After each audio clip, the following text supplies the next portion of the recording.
best sign that we've seen so far. And getting bitten by humongous big green ants with these horrible yellow heads and really nasty teeth. Yeah, and sort of panicking. Not very good with heights, and we're on this little ridge. Oh, you got that on.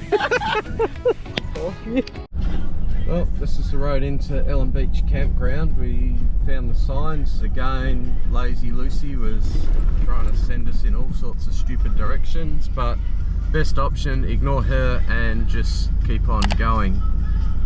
So that's what we did, and here we are. Eventually we'll get to the campground check-in office. I'm not sure exactly where the campground is yet, but it's got to be somewhere here. 500 metres. The campground, 500 metres, there we go. That's the best sign that we've seen so far, and it looks like a 3-year-old with crayons drew that one, but so far the best sign. Alright, so here we are at Elim Beach campground. Absolute magic little spot. Now we eventually found it. Elim Beach allows you to collect firewood from the property, but unfortunately we went the wrong way, so I found myself in this little off the beaten track collecting firewood. Just been out collecting firewood out of here, cutting it up and getting bitten by humongous big green ants with these horrible yellow heads and really nasty teeth. So we'd collected our firewood and got back to camp, and when we were looking around, everybody else's firewood seemed so clean and we just couldn't understand why. It was only the next day when we went down to Cape Bedford that we worked out where we should have been collecting the firewood and why theirs was clean and ours just looked like normal firewood. So the lesson here is go to Cape Bedford to collect your firewood. When you do so, make sure that the firewood is heavy, e.g. it's not just real light driftwood that's got no actual substance left in it. So if you can find the heavier bits, then they burn a lot longer. We've had the fire going a little while, starting to get some coals ready and just starting to get the camp oven warmed up so we can cook some jambalaya for dinner. Hello.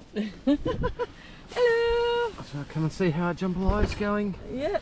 And how to cook jambalaya with Damo and Anne session here. Anne's doing all the hard work, cutting all the bits of stuff up. And Alan will be like, oh, they're big pieces. They're huge pieces. No, tiny pieces. It's because it's still a bit frozen. Right, okay, yes, yeah. That's the That's why it's excuse. That'll work. Yeah, it's still looking good. No, frozen makes it easier to cut into nice regular cubes. You getting a bit antsy there, are you? That looks better. They're sort of cuboid-ish. Alright, so we've got chicken cut up, we've got the chorizo sausage, and under that is onion and capsicum. Awesome, we need tomatoes as well, don't we? Yes. We got them? Yeah, of course we got them. Alright, I'll leave you to keep cutting. I'll go and check on the oven. I think it's hot. Product. Need a tin of tomatoes. Yeah, crap. They're at the back, I think. Oh no. Is that tomatoes? Is that tomatoes? No, that's corn. Ooh, no, coconut cream. I bet I'm going to have to put... Oh no, there we go. And I can get it out without pulling everything else out. Awesome. Poke whatever that was back in there. So yeah, so our drawer, all our regular food and the stuff we use frequently is at the front. It's only things like tomatoes and crap that live at the back. Now our oven is heating up just nice. It's getting pretty warm in there, probably warm enough to cook the chicken in, I reckon. Right, here we go, chicken is browning off just nice. It's in there, hear it hissing away. It's almost done. Then we'll get the veggies in next, and then they can cook a little bit and crisp up and do whatever veggies do. Okay, it looks like chicken is pretty much browned. certainly cooked enough anyway. Medium rare chicken is always the best way to have it. In goes the 2 sausages, a red onion, a white onion, and a heap of capsicum. Alright.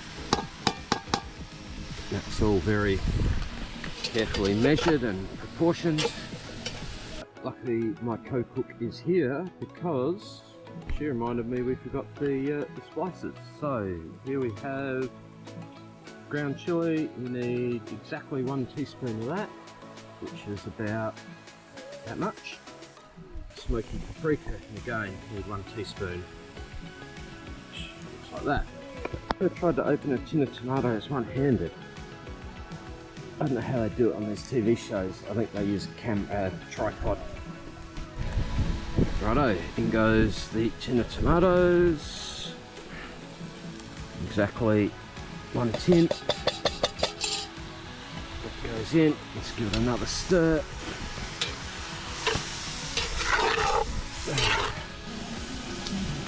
Right, stop kids go in.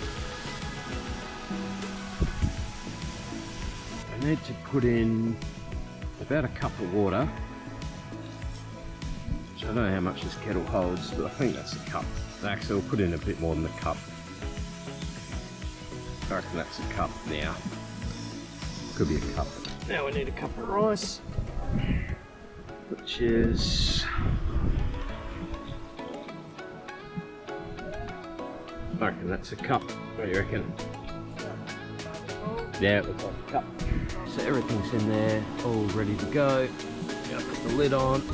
Looks like there's a few bits of ash on the lid, but that doesn't matter. Let's add something, potassium, I think. Now, get a few more coals. Oh yeah, perfect. More coals on the lid there. Don't need a lot, it's surprising the amount of heat that a couple of coals have.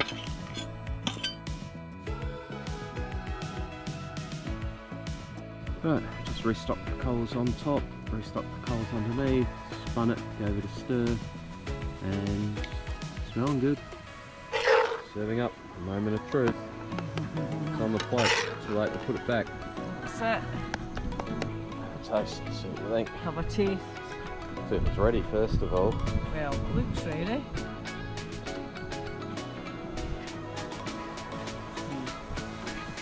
Right. Perfect. Yeah, brilliant. Perfect. There you go, that's how you do it. Jumbalaya.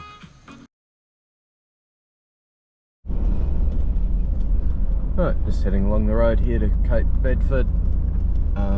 Just got a little bit of four-wheel driving. The other camera's got some more videos and stuff on it. Oh, this is a bit sort of angly.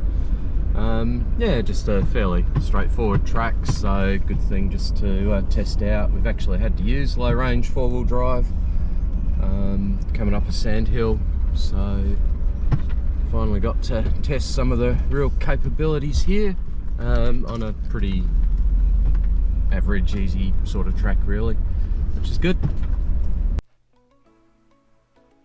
This is probably the longest water crossing on the way to Cape Bedford.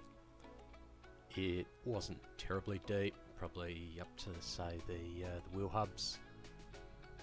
That could vary. I did notice some of the crossings went up and down over just the few days that we were there.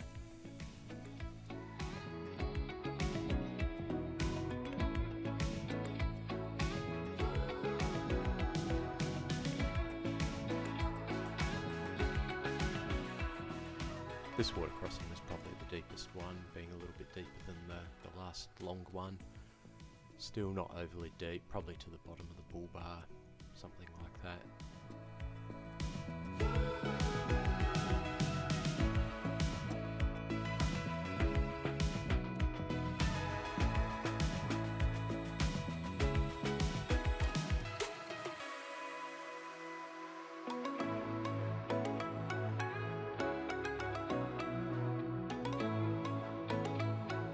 The majority of the track was basically like this. It did get fairly narrow in parts, so there were a few branches scratching down the side of the car.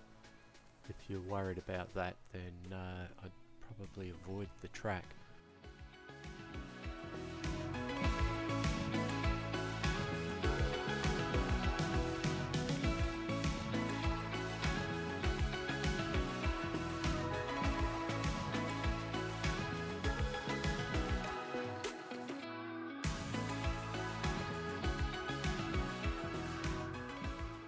So we had a sandhill here that the guide told us about.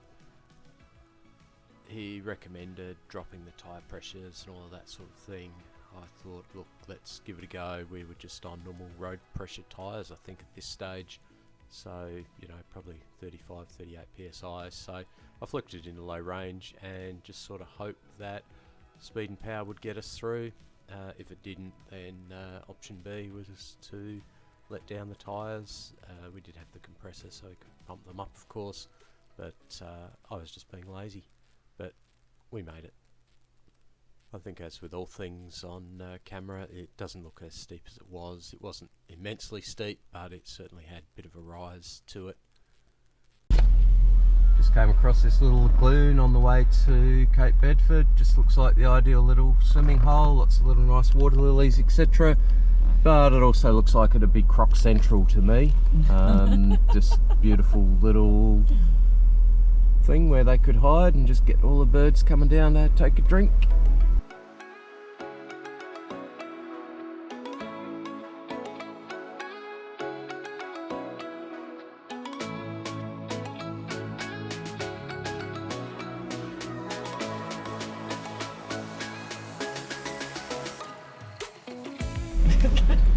Taking a video and sort of panicking because of the where we are. Yeah, she's not very good with heights, and we're on this little ridge line.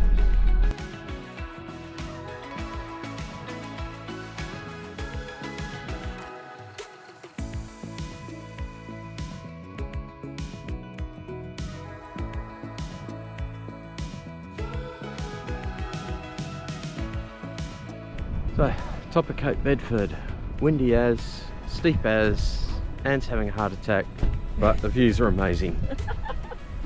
I've been there before. Absolutely. Yeah, so a little track where I stopped before. There's just that bit there in the middle, which is, yeah, there's not much either side of us, really. What we haven't told Anne yet is we have to go back down. I wonder if I should get her to drive and see what the reaction is.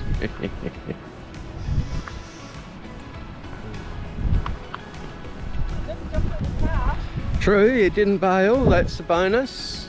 Trying to be good. Trying to be very good with myself. Excellent. Well, you should be alright driving down no, then. Fuck, nah. There's no way I could drive down there, honestly. Oh, you got that on. Oh. So we're still up on the top of this hill thing here. We got to turn around and get down, so I think we got about a 42-point turn coming up to spin around here and then get back down the hill.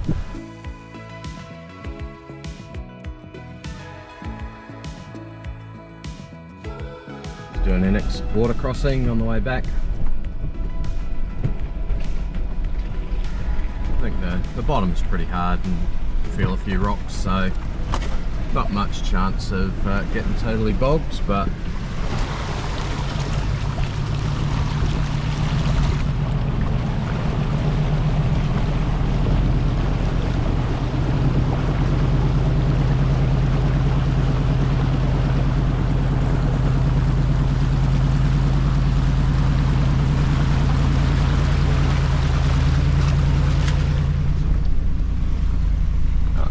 bottom of the car washed.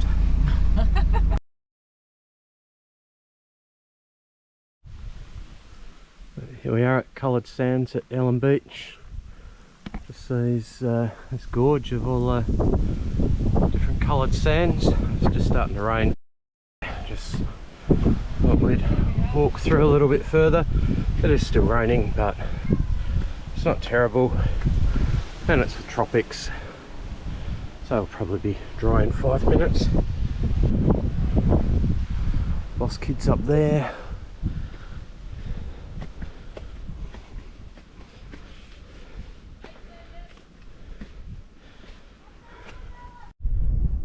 I made it about halfway up, heading back because it's going to piss down. It's already wet, so lenses have probably got camera water spots all over them. But yeah, if you look there to there and then up there, it's quite steep there to get to the top, so we'll call it quits here and head back down. There's a little creek that sort of runs through here, just the water that spills up from the top. And you can sort of see it flowing, or maybe you can see it flowing quite well, and it just disappears. So I'm guessing it's just soaking into the sand beneath us and just flowing out that way, because yeah, there's just nothing, no water here at all. That's the only place it can go. Interesting.